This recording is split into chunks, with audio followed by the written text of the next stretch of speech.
Al via l'iniziativa Percorsi Comuni. Si tratta di un progetto di mobilità condivisa sui tragitti da casa verso lavoro. Si tratta di organizzare un servizio di bus dedicato ai lavoratori delle zone industriali del territorio. Il progetto è promosso da Confapi e da Pindustria con il sostegno della Regione, dei comuni che vi hanno aderito e delle aziende partner, in tutto 7, tra cui c'è la Bettio, azienda di Marcon, che per prima ha voluto espressamente richiedere questo tipo di servizio.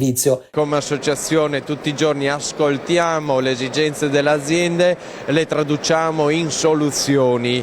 Quindi abbiamo intercettato un bando della Regione Veneto, che ringraziamo per la sensibilità, sul welfare, che ha concesso un contributo per progetti sperimentali di welfare. Un progetto che parte da un tavolo di lavoro con le imprese nato nel 2024 che ha sondato i bisogni del territorio. Oggi ci troviamo da Bettio, che è l'azienda che ha creduto con Mavive nella sperimentazione, e abbiamo presentato ai lavoratori quello che sarà il servizio. Il progetto è destinato a partire in forma sperimentale il prossimo ottobre. Ha incontrato subito il favore anche di altre realtà del territorio, in particolare dei comuni di Noventa di Piave e di San Donà di Piave, per cui presto sarà estesa anche al Veneto orientale.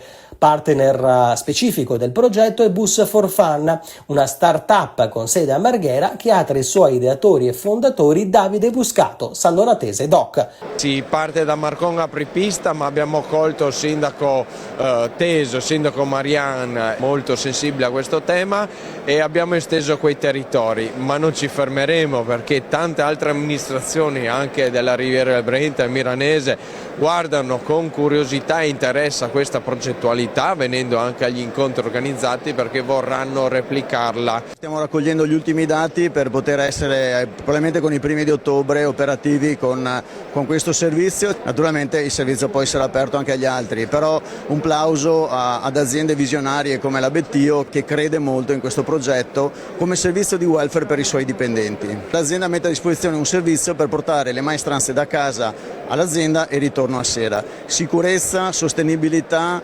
e welfare aziendale che viene distribuito per davvero e non solo a parole.